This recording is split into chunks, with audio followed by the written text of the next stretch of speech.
Hey guys, I'm Nick.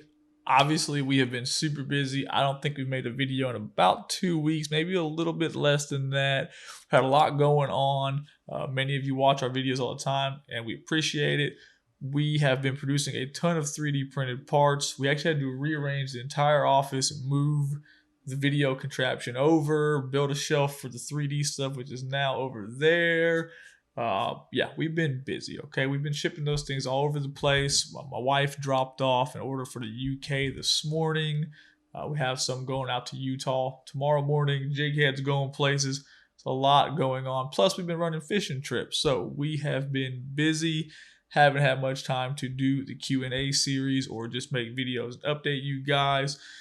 So I was doing some jig work, getting some jigs, had some jig orders. Obviously, we stock the local tackle shop, Broxton Outdoors, and we have been running low. So had some work to do.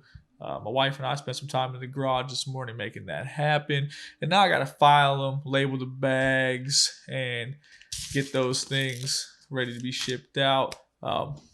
It does take some time. It's a lot of work. But while I'm doing it, I figured I'd talk to you guys about these jig heads, okay? Obviously, if you fish a lot or spent any kind of time looking at tackle, you will realize that the majority of lure manufacturers make their own jig heads. And the reason they do that is because every lure ever designed works, okay? I feel like it's a thing. People settle for favorites, but really it comes down to the technique. And the soft plastic is usually paired with a jig head for that soft plastic, and there's no difference. We have been using this jig head with this hook for a very specific reason. It all comes down to technique and what you're targeting. If you look at any lure manufacturer, take like a Slayer for instance. Obviously, they make a quality product. They make a very large jig head. It usually has a 4/0 hook in it. It's very, very thick. It is designed for redfish. The owner likes to catch redfish. That's what it is used for typically, okay? Now, if you look at other baits, whether it's largemouth or even crappie fishing, those lures are designed to target specific species using specific techniques. And there's no exception. When we started making the lures and the jigs, one of the things that was important to me was I wanted to be able to use a hook that I could target flounder and trout with, as well as slot reds, not bull reds. So this jig originally was designed to target flounder and trout. It's actually, the hook is an owner, it's a 1/0, so it's not as long as some of like your 2/0s, your 3/0s, your 4/0s.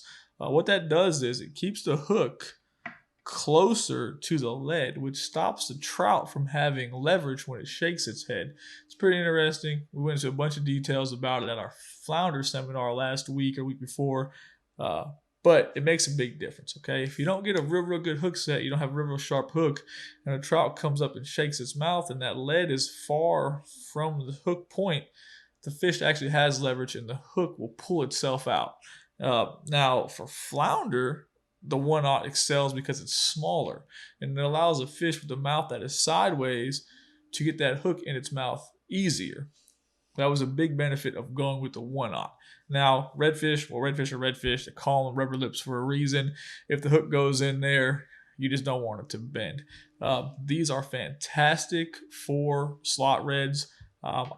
We don't target bull reds with them for a reason, but that's all going to change next week because we got a new upgraded hook coming. I'm pretty excited about it. It's going to go over well, and then we can just cross that whole previous statement out of the way about them not being designed for bull reds. But there'll be more to come on that, and I'll keep you posted. We make all these things in the garage. We have several molds. We just heated up this morning. My wife played a huge part in getting a lot of them done. It was very, very nice. Now I will take this file. I will sit here and file. We got some 1/8 ounces to do, 1/4 ounces, 5/16 to do. We also made some of the finesse jigs for the stick baits, but we'll talk about that another time as well. I have a lot of filing to do. I want to get you guys updated on that stuff. If you guys are having questions and I haven't answered them, they are in the queue on the website. When I get some time to sit down at the computer, I will address them one at a time, like always. I appreciate you guys, dealing with my absence of not making any videos. If you do have questions, you can email me at nick@navarrekayakfishing.com. That's about it. As always, I appreciate you guys taking the time to watch, and I look forward to you booking your next adventure.